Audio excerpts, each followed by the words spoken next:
ada 6 proses yang akan dilakukan oleh KPM maupun admin desa, mulai dari penginputan sampai dengan keluarnya scorecard gitu ya. Nah, di sini ada yang pertama ada input, pemetaan dan kelompok sasaran. Nah, tadi kita sudah membuka tadi ada pemetaan gitu ya. Pemetaan itu di dalamnya ada dusun, ada PAUD, ada Polindes, ada Posyandu. Terus kalau yang kelompok sasaran itu maksudnya adalah penerima manfaat gitu ya. Yang di dalamnya nanti ada input data keluarga sasaran, remaja putri, calon pengantin dan satunya lagi adalah ibu hamil dan nifas. Nah, itu adalah di tahap satu gitu ya. Nah, selanjutnya ada di tahap kedua. Nah, di tahap kedua itu adalah verifikasi data sasaran. Nah, di tahap dua ini dilakukan oleh admin desa gitu. Jadi satu itu dilakukan oleh atau itu di dalam akunnya KPM, dua itu ada di akunnya admin desa, dan tiga itu ada di akunnya KPM kembali gitu ya. Dan empat itu juga empat itu di admin desa, lima sama di admin desa dan 6 itu adalah sistem gitu ya. Jadi sebenarnya yang dilakukan oleh KPM itu adalah di satu dan tiga gitu ya. Jadi nanti kita bisa lihat di sini bahwa ngapain aja sih si KPM itu gitu ya. Yaitu mulai dari penginputan, setelah nanti diinput, diverifikasi datanya oleh admin desa di poin yang kedua, dan yang ketiga nanti dilakukan pemantauan atau tinggal centang-centang saja gitu indikator yang muncul di setiap sasaran gitu ya, yaitu layanan yang akan diupdate minimal sebulan sekali. Oke, kita mulai di sini. Yang pertama adalah kita lihat di admin desa gitu ya. Nah, ini adalah akunnya admin desa. Oke. Nah, di dalam admin desa ini ada beberapa menu ya, yaitu ada menu pemetaan ya, selain menu dashboard ketika sudah login pertama itu ditampilkan dashboardnya yaitu scorecardnya, total dari scorecard data yang telah diinput oleh KPM.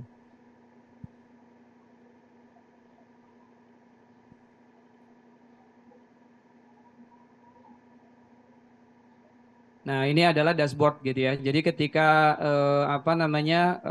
KPM itu menginput login gitu ya, nanti akan muncul pertama adalah dashboardnya dari si akun desa gitu ya.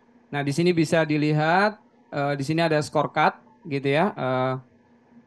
Ada total konvergensi gitu ya. Konvergensi di desa ini adalah 20,18% yang terdiri dari 144 layanan seharusnya, dan yang baru diterima adalah atau baru diklik-klik baru 23 layanan gitu ya, sehingga totalnya baru 20,18%. Nah, total ini dari mana saja? Total ini berasal dari ada 5 sasaran, yaitu ada data keluarga sasaran, terus remaja putri, anak 0 sampai dengan 59 bulan, calon pengantin, dan ibu hamil dan nifas gitu ya. Jadi ini kalau di breakdown gitu ya, pecahannya adalah ini gitu ya. Pecahannya adalah di sini, dan di sini juga disebutkan ada berapa banyak sih data keluarga sasaran. Ini hanya simulasi ya, hanya contoh saja. Nah, di sini ada ini adalah jumlah data keluarga berisiko stunting atau keluarga sasaran. Terus di sini ada scorecardnya, ini layanannya gitu ya, di breakdown, dan ini dibagi, yaitu ada data terkait dengan keluarga sasaran yang normal dan keluarga yang rentan. Nah, bedanya apa? Kalau yang rentan nanti di sini layanannya pasti berbeda gitu ya. Kalau yang normal nanti hanya muncul indikator lainnya tuh hanya 6. Tapi kalau keluarga rentan nanti dia akan muncul ada 8 gitu ya. Salah satunya adalah ketika dia di checklist keluarga rentan nanti ada salah satunya indikator layanannya itu adalah apakah si keluarga tadi itu mendapatkan pendampingan TPK gitu ya. Satunya lagi adalah apakah mendapatkan jaminan terkait dengan bantuan gitu ya, bantuan sosial. Terus selanjutnya ada remaja putri, juga di situ dibagi ada normal dan anemia. Terus di sini ada juga anak gitu ya, anak juga sudah dipisah. Nah, di situ apakah dia normal, gizi kurang, gizi buruk atau stunting. Nah, ini perbedaannya adalah ketika nanti dia anak itu kurang, gizi buruk atau stunting, nanti ada indikator yang muncul di situ, ada tambahan makanan gitu ya, ada tambahan asupan gizi gitu ya. Tapi ketika dia dipilihnya normal, maka tidak muncul nanti indikator itu. Terus calon Catin gitu ya. Nah, ini yang sangat singkat sekali nanti layanan yang diterima oleh Catin yaitu hanya 3 bulan gitu ya. Jadi ketika si Catin tadi sudah menerima layanan, jadi dia hanya dapat 2 saja layanannya. Ketika dia sudah menerima maka selesai gitu untuk yang calon pengantin. Nah, yang ibu hamil dan nifas ini juga sebenarnya dibagi gitu ya. Ada ibu hamil. Terus yang sampai dengan 9 bulan yang indikatornya nanti akan muncul terutama terkait dengan pemeriksaannya gitu ya. Terus nanti di situ juga dipisah yaitu terkait dia normal, cake atau resti gitu ya. Dengan nanti kalau seandainya dia cake atau resti nanti ada layanan yang akan muncul gitu ya. Ada layanan tambahan yang akan muncul. Yaitu salah satunya adalah tambahan gizi atau makanan tadi. Oke, baik. Ini adalah dashboard gitu ya. Ini adalah dashboardnya di akun desa gitu ya. Nah, di dalam akun desa ini ada beberapa menu, yaitu ada menu pemetaan, menu sasaran gitu ya. Ini menu sasaran ini yang sering teman-teman tanyain di WhatsApp itu bagaimana kalau seandainya si sasaran tadi pindah desa gitu ya atau pindah KPM. Nah, ini di sini sudah disediakan itu di menu admin desa gitu ya. Terus di sini ada penerima manfaat. Nah, ini yang teman-teman harus selalu pantau minimal sebulan sekali gitu ya. Yaitu mulai dari data keluarga sasaran, anak, remaja putri, calon pengantin dan ibu hamil gitu ya. Terus ini ada menu laporan. Nah, ini nanti terbitnya scorecard itu ada di sini gitu ya. Teman-teman nanti bisa klik di sini scorecard gitu ya. Nah, ketika KPM sudah menginput gitu ya. Nanti tinggal teman-teman dari desa itu atau admin desa itu akan melakukan print scorecard gitu ya. Nah, ini adalah scorecardnya, scorecard hasil dari penginputan KPM. Nah, untuk yang poin D gitu ya, sampai ke bawah ini dilakukan oleh admin desa gitu ya. Yaitu terkait dengan fasilitasi desa, yaitu di dalamnya ada angka konvergensi stunting pada tahun sebelumnya gitu ya. Terus jumlah alokasi anggaran terkait dengan data desa tahun 2023 gitu ya. Ini diinput oleh admin desa. Nah, ini nanti penginputannya itu ada di sini gitu ya. Ada di laporan fasilitasi. Nah, di sini penginputannya gitu ya. Terus satu lagi adalah menu yang ada di apa namanya akun desa adalah ada daftar KPM dan kinerja KPM. Nah, di sini juga admin desa tuh ada yang sering bertanya di lapangan itu, Pak, bagaimana kalau seandainya KPM sudah tidak aktif gitu ya, tinggal dinonaktifkan aja di sini gitu ya. Tinggal diklik di sini gitu ya, ketika sudah dibuat gitu ya. Nah, di bawahnya, sebentar. Nah, ini adalah ketika KPM sudah nggak aktif ya, tinggal dinonaktifkan aja gitu ya. Nah, nanti ketika data-data yang apa namanya masih digunakan, nah sebaiknya dipindahkan datanya ke KPM yang baru gitu ya. Nah, bagaimana cara pindahnya? Itu ada di menu sasaran di sini gitu ya. Ini ada menu ini pindah KPM. Tinggal diklik di sini. Nah, ini adalah KPM yang ada di satu desa itu gitu ya. Oke, ini adalah apa namanya akunnya admin desa gitu ya. Jadi cukup banyak untuk admin desa yaitu ada pemetaan, yaitu tadi ada dusun, PAUD, Polindes dan Posyandu. Terus kalau apa namanya sasaran itu terkait dengan memindah data gitu ya dari satu KPM ke KPM yang lain gitu ya. Terus pindah daerah, terus yang data yang meninggal gitu ya. Terus yang penerima manfaat tadi sudah saya sampaikan bahwa ini adalah data yang diinput terkait dengan data sasaran gitu ya. Nanti di dalamnya juga ada data detailnya gitu ya. Nah, ini adalah data detailnya dari keluarga sasaran yang dikelompokkan per kakak gitu ya. Nah, di atas ini ada kelompok data, yaitu data yang terverifikasi, belum terverifikasi, dan pemantauan selesai. Bisa diperhatikan bahwa ketika terverifikasi berarti data itu sudah dianggap benar gitu ya. Data itu sudah dinyatakan oleh admin desa apa namanya benar ketika si KPM telah menginput. Jadi kalau KPM baru nginput, datanya itu akan masuk di kelompok belum terverifikasi. Ada di sini gitu ya. Nah, di sini ini adalah kelihatan bahwa ini adalah data-data yang belum diverifikasi oleh admin desa. Jadi berharap bahwa admin desa itu melakukan pengcross-checkan betul terhadap data yang telah diinput oleh KPM. Kenapa? Karena sering sekali terjadi di lapangan itu ada NIK yang maksudnya typo gitu ya, salah typo yang dilakukan oleh KPM. Nah, itu juga perlu dicek oleh admin desa. Kecuali untuk anak yang usianya ini ya, untuk anak 0 yang 0 sampai 59 bulan yang belum punya NIK gitu ya. Itu bisa pakai NIK sementara, nanti ditambahin satu digit di belakangnya, yaitu dari NIK ibunya ditambahin satu digit di belakangnya angka 1, 2 gitu. Seperti itu. Oke, nah ini adalah admin desa gitu ya. Ini adalah akunnya admin desa. Terus selanjutnya adalah ini akunnya KPM gitu ya. Ketika si admin desa sudah membuat user untuk KPM, maka KPM login. Nah, ini adalah akunnya. Jadi kalau di KPM itu cuma ada dua nih. Ada pemetaan sama penerima manfaat gitu ya. Jadi tugasnya KPM ya hanya mendata saja gitu sama melakukan pemantauan atau pengisian indikator lapangan. Oke, kita coba lihat di sini yang pemetaan yang dilakukan oleh KPM. Nah, ini salah satu dusun gitu ya. Jadi kalau mau tambah ya tinggal klik tambah di sini gitu ya. Nah, ini nama dusunnya tinggal dimasukkan, terus berapa jumlah penduduknya gitu ya. Tinggal klik kirim gitu. Terus PAUD juga sama gitu ya. Tinggal tambah aja, ini sama model penginputannya di data pemetaan itu. Terus ada Polindes gitu ya. Ini juga sama gitu ya. Terus satu lagi adalah Posyandu. Nah, data yang pemetaan ini adalah dikatakan bisa dikatakan adalah data master gitu ya. Jarang sekali berubah datanya gitu ya. Jadi pemetaan ini ya cukup sekali saja diinput. Setelah itu nanti datanya bisa diambil ketika melakukan penginputan di sini gitu ya.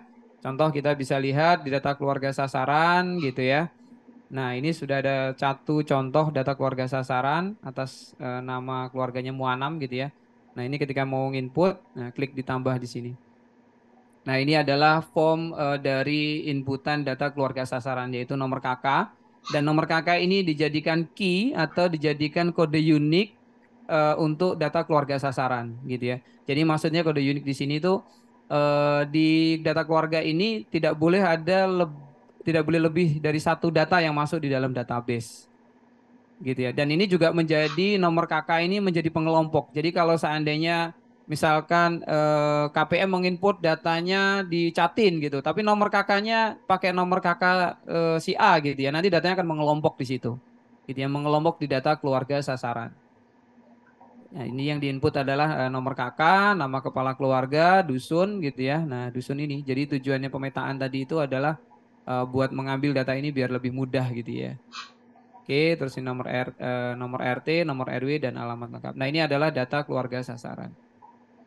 Nah, setelah menginput data keluarga sasaran, ya mohon maaf, setelah menginput data keluarga sasaran, nanti akan muncul data keluarga sasaran yang muncul tombol anggota keluarga, input data anggota keluarga. Nah, ini adalah data anggota keluarga dari Muanam gitu ya. Nah, ini sering ditanyakan oleh teman-teman di daerah. Penginputan data keluarga sasaran ini apakah seluruh anggota keluarga atau hanya data sasaran saja gitu ya. Nah, hasil diskusi yang terakhir kita sepakati bahwa hanya data.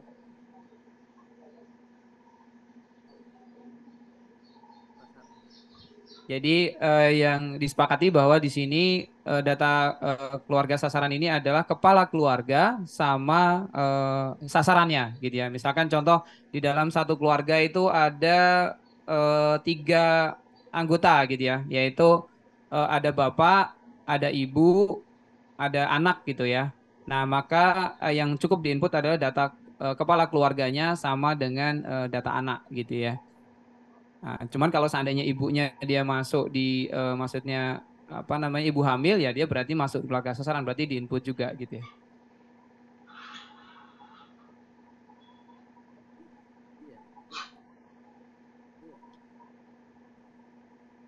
Oke, nah ini adalah data anggota keluarga sasaran gitu ya. Nah ini contohnya. Tapi kalau seandainya apa namanya mau diinput semua seluruh anggota data keluarga lengkap juga itu lebih baik gitu ya. Nah kita bisa lihat di sini di dalam data keluarga ini juga sudah terlihat bahwa di dalamnya ada apa namanya statusnya gitu ya. Jadi ketika si KPM itu menginput data, misalkan usianya 0, anak usianya 5 bulan gitu ya. Nanti secara otomatis sistem akan mendeteksi bahwa oh ini masuk di kategori sasaran anak 0 sampai 59 bulan. Nah nanti dia akan mendapatkan layanan sesuai dengan kategorinya. Sama juga nanti di sini juga ketika diinput data remaja putri gitu yang usianya 10 tahun gitu ya. Nanti dia akan mendapatkan layanan sesuai dengan kelompok sasarannya. Nah, ini adalah data keluarga sasaran.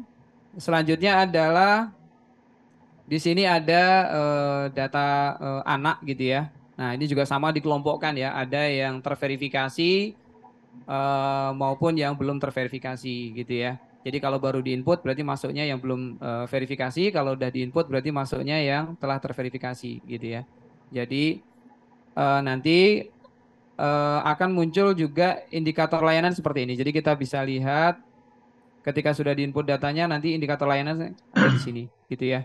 Nah, ini yang sering apa namanya teman-teman di daerah itu lupa gitu ya KPM bahwa ketika dia menginput cukup dilihat dari ininya saja yang tampil. Sementara kalau seandainya misalkan lewat nih KPM sudah 2 bulan nggak menginput data gitu ya misalkan, maka ini bisa dilihat di sini digeser ke kiri gitu ya tuh. Berarti dia bulan kemarin dia belum melakukan laporan gitu ya. Nah, seperti dan ini adalah ini digunakan untuk sementara waktu. Karena sebenarnya harapannya aplikasi YDW ini ya di blok ya sebulan sekali kalau KPM tidak melakukan penginputan data maka dia tidak bisa menginput data di bulan berikutnya. Tapi ini kelonggaran atau kebijakan dari pimpinan bahwa kita bisa apa namanya backdate data layanan yang lama gitu ya, data layanan di bulan sebelumnya. Seperti ini gitu ya. Nanti tinggal diklik jawab gitu ya. Ya, simpan seperti itu. Nah, ini adalah untuk data untuk anak gitu ya. Terus ada remaja putri juga sama, calon pengantin juga sama, ibu hamil juga sama. Nah, ini adalah cara cara pengisiannya adalah seperti itu di penerima manfaat.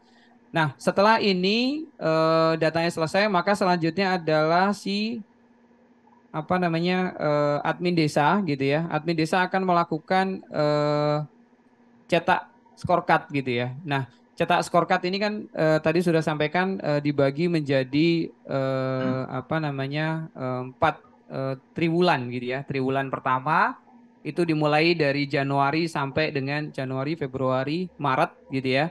Terus triwulan yang kedua itu adalah Januari, Februari, April, Mei, Juni gitu ya. Jadi nanti cetaknya itu sesuai dengan apa namanya triwulan gitu ya, per triwulan. Seperti ini gitu ya.